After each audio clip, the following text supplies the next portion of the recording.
President's healthcare law and all the taxes that come with it is hitting one medical device maker directly in the wallet. Cook Medical says the medical device tax means the company cannot afford to expand or hire to the tune of 1,500 workers. Pete Yonkman is the Executive Vice President of Cook Medical. Thanks for joining us, Pete.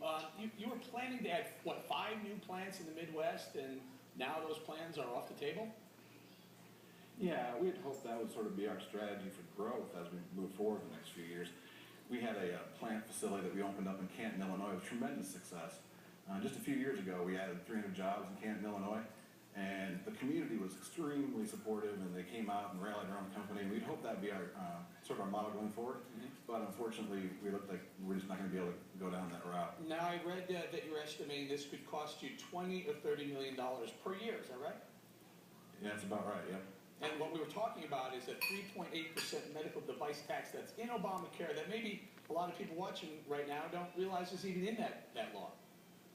Yeah, the new medical device tax actually is an additional tax that we hadn't had before. So sometimes people think of it as a sales tax, or they say it's a sales tax, but what it really is, it takes 2.3% of our revenue and then adds that on to our tax bill every year. Okay, so 2.3%, maybe I misstated the number. Okay, so $20 or $30 million, you decided not to hire the people, build the plants. Did I read that you're looking internationally, looking elsewhere to hire people and open plants?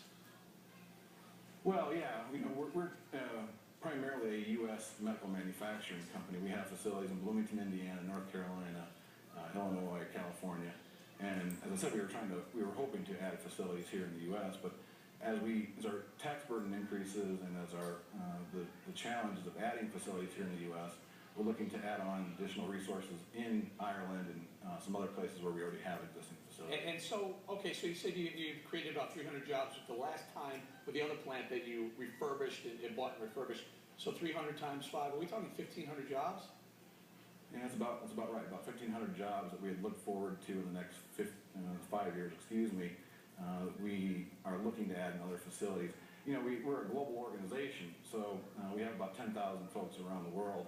And what we have to do is look at where do we add our resources next? Where do we add people? Where do we add facilities? Can I ask you, sir, Pete, let me just ask you, how long in advance do you do that? In other words, if they were even to pull that tax out of Obamacare right now, would it be enough time to save those 1,500 jobs? Well, certainly we go back and look at our planning, but it takes at least 2 to 3 years to sort of to work out those plans for every facility. We started looking at Canton 3, 4 years ago, maybe even 5 years ago, and it took us, and we're still ongoing adding jobs. We started with 30 jobs in Canton, Illinois, up to 100, and on our way to 300 very quickly. All right, and it's going to cost you 20, 30. I read there's Medtronic, for example, big medical device manufacturer, up to $175 million a year for them alone. So clearly the numbers are big and putting a bit of a clamp on hiring. We're going to have to leave it there. That's Pete Yonkman, Cook Medical. Thank you, sir. Thank you.